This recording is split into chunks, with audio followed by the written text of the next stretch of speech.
Hey guys, welcome back to another Vinny Vid Productions. In this video, I guess someone let the cat out of the bag and spilled the beans about what's going on my layout. Yeah, I am. I'm starting to build my helix. I'm tired of running around the same part of the layout all the time, and I'd like to get my trains to run up on the second deck. So, I decided that I was going to start building my helix. In the video, I show you guys the tools and what I do to build my helix the way I think it was the best way. I spoke with Bill, the TrackMan, in our last live show, and he told me that it would be a good idea to do it the way I'm going to do it. So, we are going to do this in a multi-part series. I'm not sure how many parts it's going to be.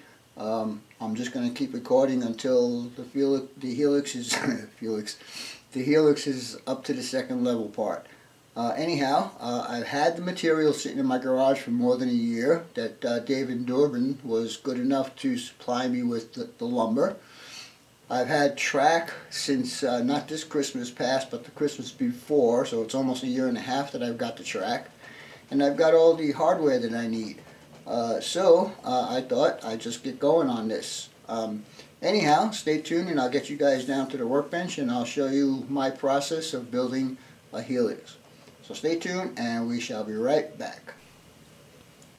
Alright guys, we're down at the work area now and I'm going to show you all the stuff that you need to build a helix. And I know that this has been a long time coming, and I finally decided that I need to get it done because I want to get my trains up to the second level.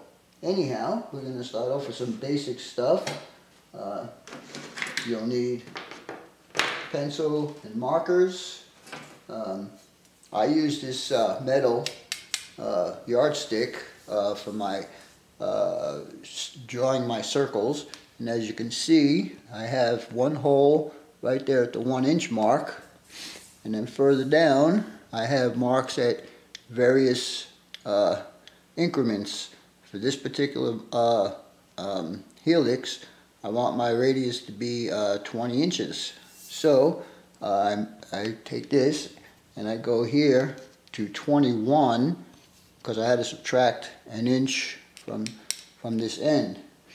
Now the second thing that you're going to need is a good old hammer and a finishing nail.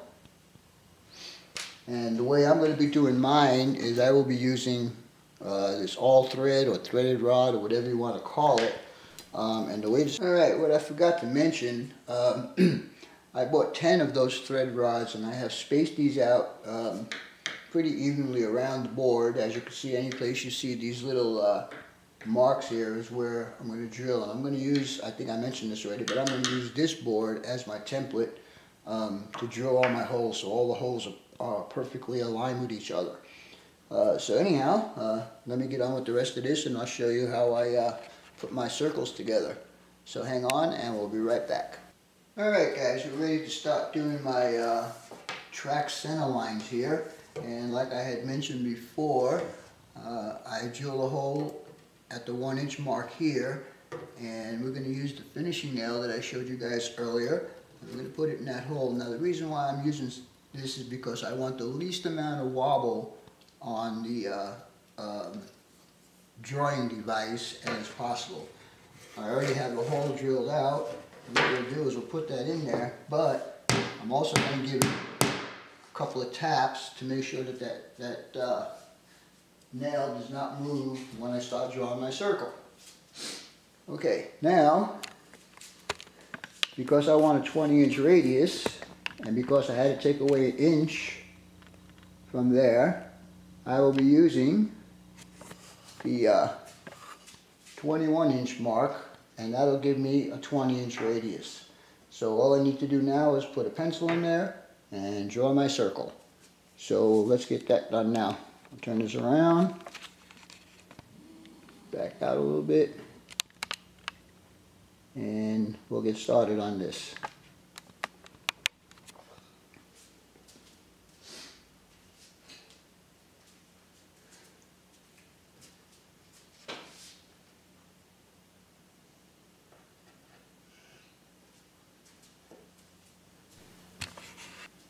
Sorry about that, guys. I just wanted to make sure that my measurements are correct. And since I'm only doing a single main line, I'm only going to draw one of my center track lines. So I'm using a Sharpie, and all we do is just follow this around.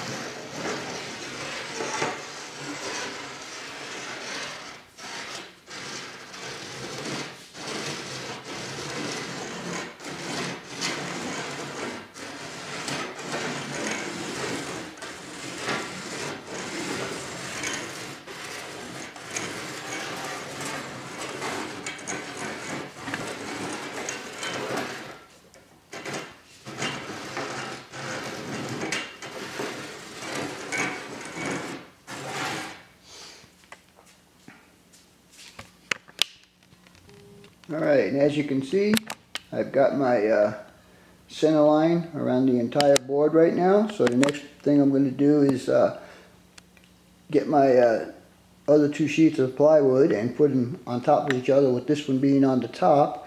And I will go ahead and cut the sub road bed out, and basically we'll be ready to start installing this on my layout. So stay tuned, and we'll be back shortly.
Alright guys, as you can see, I've got my complete circle done now, and there's lots of ways to do this. I elected to do it this way with only one joint.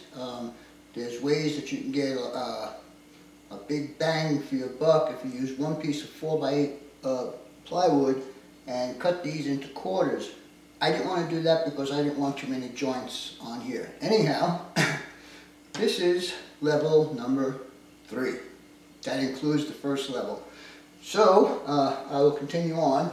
Unfortunately, my jigsaw can only cut one board at a time.